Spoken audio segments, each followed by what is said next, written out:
Nós vamos agora ao mercado de commodities com Maurício Bellinello.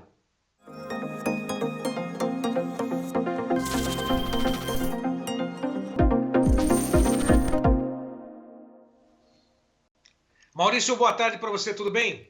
Fala, Braga, boa tarde a todos. Bom, um feriado parcial, né? Porque no mercado internacional continua funcionando normalmente as operações e você está atento a essas informações também. Hoje é um dia normal nos Estados Unidos, bem normal, inclusive um dia bem importante, né? Depois da liberação dos dados de juros de ontem, né? O maior aumento da taxa de juros desde 94, em 28 anos, 28? Alguma coisa assim, 28 anos. Então, é um dia muito importante e muito estressado, inclusive, né? Hoje, no mercado de ações dos Estados Unidos, foi o quarto mais intenso movimento de venda no mercado da história. Ou seja, o mercado hoje está muito estressado, muitas ações caindo mais de 6%, a Petrobras chegou a cair 5,5% lá fora hoje, porque as ações brasileiras estão sendo negociadas hoje lá fora normalmente. Então, é um dia bastante estressado. Amanhã deveremos abrir aqui, se tudo continuar como está, um dia bem estressado na B3, ô Braga. Bom, e no mercado de commodities agrícolas, a gente observou agora as negociações do mercado internacional, está tudo no verdinho, né? Tá. Esse seria o efeito também da alta taxa de juros nos Estados Unidos? Mais ou menos, é o mercado meio que reagindo mesmo. Caiu bastante nos últimos dias, né? Tudo caiu meio com uma boa proporção e o mercado está reagindo. Temos também importante, né? Os contratos vencem rapidamente agora, os contratos de agrícolas, né? As commodities agrícolas estão perto do vencimento e muitos contratos já estão entrando. Por exemplo, o contrato de agosto na soja já está com muitos negócios, porque o contrato de julho está pronto para vencer. Então tem muita coisa por acontecer. Um detalhe importante, que é muito raro disso acontecer historicamente, é que está entrando contratos novos à frente, no milho, no trigo, na soja, e eles não estão ajustando. O que isso significa? Quando contratos à frente vão chegando perto de se tornarem contrato spot, eles tendem a ficar basicamente alinhados com o contrato que está vencendo. Por que isso importa? Porque nesse momento, soja, trigo e milho, os próximos contratos estão abrindo abaixo. Né? O contrato da soja, por exemplo, de agosto, está negociado agora a 16,30. O contrato julho, que é o atual, em 17,10. São 80 centavos de diferença por bushel na troca do contrato. Ou seja, e detalhe, como a gente tinha comentado aqui nos últimos dias, né? A gente tem acompanhado algumas praças com bases caindo, com prêmio caindo, né? Eu não sei como é que vai funcionar na semana que vem, mas temos chance de ter um degrau nos preços na semana que vem, viu, Braga? E esse degrau deve atingir um percentual estimado em quanto que você está, pelo menos, observando aí. Eu sei que não dá para poder cravar, é difícil fazer isso, né? Mas é um degrau, esse degrau para baixo, né? Para baixo. Que a gente fala, né?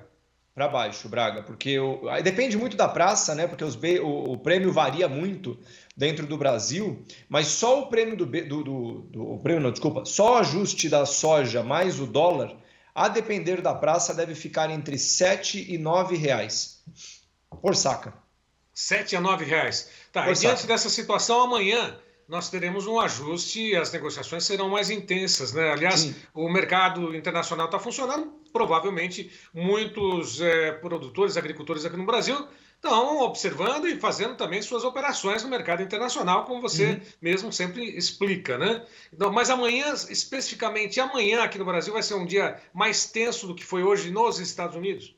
Na verdade, nós vamos herdar o dia tenso, né? Porque se hoje estivéssemos com a bolsa aberta, nós estaríamos num dia bem vermelho no Brasil hoje, aqui no sentido de quedas muito importantes no mercado brasileiro, de ações principalmente, né? E provavelmente com alta nas taxas de juros, né? Nos contratos de juros brasileiros. Só para dar um detalhe para você, existe um tipo de título chamado de NTNF, é um tipo de título atrelado ao IPCA que o Brasil emite, que ele a gente chama ele, Braga, de título dos gringos, porque é basicamente o único título que operadores estrangeiros compram, né, no Brasil. Houve um leilão ontem, quarta-feira, toda quarta-feira tem um leilão desses títulos.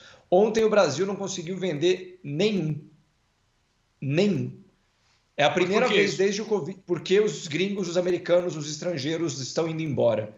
Eles estão literalmente não comprando mais dívidas brasileiras, mesmo pagando 13% ao ano, IPCA mais 5,5%, IPCA mais 6%, né? É um evento que não acontecia desde muito perto do Covid, só para você ter uma ideia, de o Brasil, de Tesouro Nacional, fazer um leilão de títulos e não conseguir vender.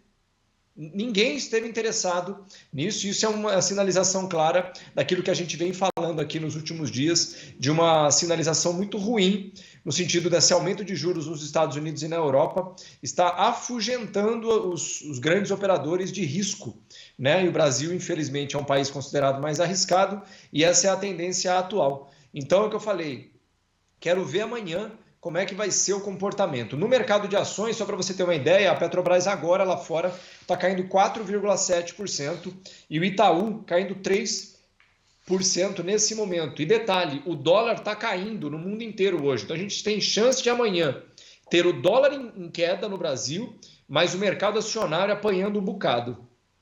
Bom, e geralmente tem sido o contrário, né? O dólar vinha apresentando uma variação positiva diante de outras moedas, né, no mundo todo, enquanto que o Brasil estava tendo lá uma reação um pouco contrária. Será que não vai ter uma alta, uma disparada do dólar, não? Com essa enxurrada, esse aspirador de pó convergindo todos esses dólares lá para os Estados Unidos? Não? Deve ser o contrário mesmo? Eu acho improvável, né? Porque como acho que eu tinha falado aqui uns dias atrás, né, Braga, que eu achava mesmo que no Brasil em torno de 5,20 seria um topo no dólar, né? Acho que não passaríamos disso. E eu mantenho isso, pelo menos por enquanto, né? A não sei que venha um fato novo aí na Rússia, não sei aonde aí, no Japão, que a coisa está muito feia no Japão. Ninguém ter falado sobre o Japão, mas a coisa está muito feia por lá no mercado de dívida deles também, né? Então, assim, eu honestamente acho que o dólar tem chance de manter pelo menos o patamar atual, mas o que tende a acontecer agora é uma intensificação dos movimentos que a gente chama de fuga de risco. Ou seja, os ativos que são mais arriscados, mercado de ações, títulos de dívida mais longos, né, com prazos mais longos no Brasil, por exemplo, tendem a ter uma saída de capitais nesse momento. Então, é isso que eu falei. Isoladamente, até pode ter algum fluxo de entrada de dinheiro, e tem acontecido, hoje aconteceu na Suíça, no Brasil, na Alemanha, na Inglaterra, no Japão, no Canadá, muitas moedas caindo de valor, ou seja, se desvalorizando, se apreciando frente ao dólar. No caso seria, então, por exemplo, o dólar cair no Brasil, né? Porque tem dinheiro entrando. O problema é que esse dinheiro vem para especulação, e só. Da mesma forma que entra, sai quando bem entende, aliás, segue, né, onde tem a maior valorização, né? O dinheiro segue o próprio dinheiro, a própria valorização. Bom, o produtor está perguntando, e aí? Como é que eu fico? Como é que faz com a minha soja, com o meu café, com o meu milho, com o meu trigo, né? Diante dessa situação toda?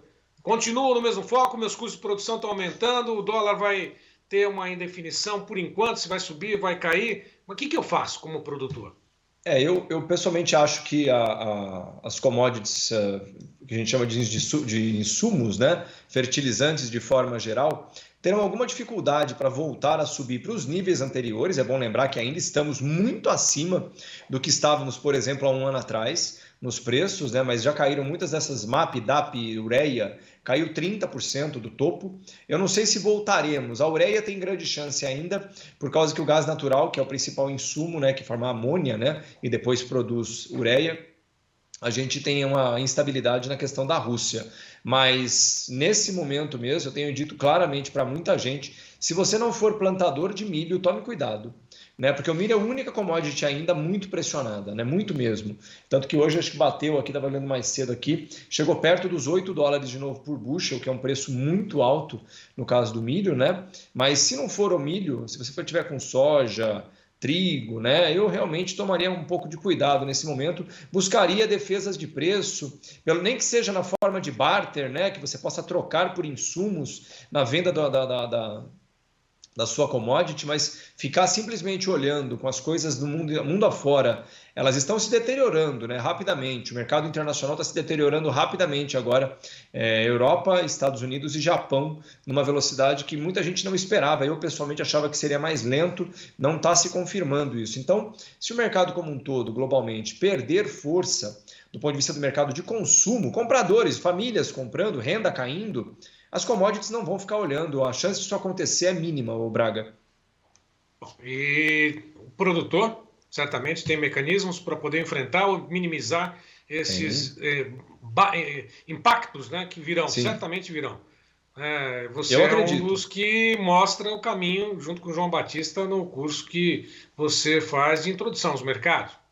Exato, Braga. Você pode simplesmente olhar para isso e achar que está tudo bem, que vai sempre melhorar, né? E aí eu olho para o milho a $8 o bucho e fico imaginando quanto melhor pode ficar, né? Porque $8 é um preço astronômico, 17,50 que a gente falou aqui na semana passada na soja, é um preço fabuloso na soja. Pode ir para 19, pode ir para 22, pode, sempre pode, né? O ponto é, você crê nisso ao ponto de colocar o patrimônio da sua família em risco, né? Porque a gente comentou aqui, né, a questão de uns 20 dias atrás, que a entrada da safra do milho iria pressionar demais a soja. Falei aqui ao vivo, 20 dias atrás, que os prêmios deveriam despencar. Despencaram.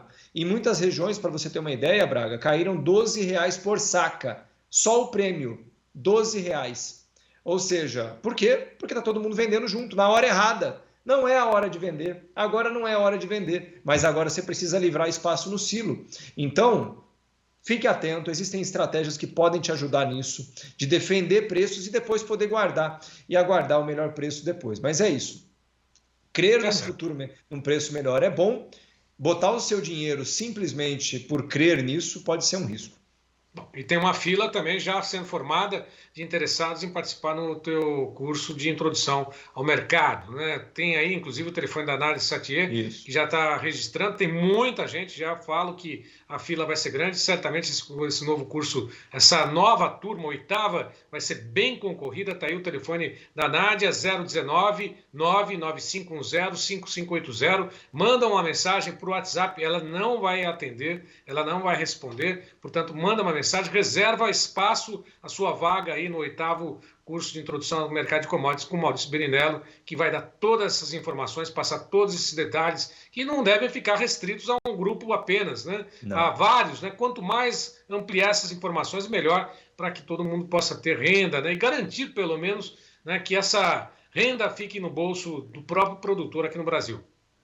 Exatamente, Braga, é aquilo que a gente fala, né? Você pode acreditar no que você quiser, mas evite colocar o seu dinheiro em cima de uma crença pura e simplesmente. E essas estratégias de defesa que a gente ensina, os primeiros passos nesse curso de introdução, vem exatamente para isso. Graças a Deus já batemos a marca dos 1.300 agricultores que romperam essa barreira, né, do conhecimento e agora já estão iniciando formas novas de comercializar aqueles ativos, né? É isso, Braga. Muito obrigado mesmo, agradeço a todos, tenham todos uma ótima tarde. Quem não me segue ainda, me segue lá no Instagram, @Maurício Berinello, Braga. Isso aí. Um abraço para você, bom descanso. Aproveite para todos esse feriado. Nós, Braga. Amanhã a gente volta. Até mais. Um grande abraço.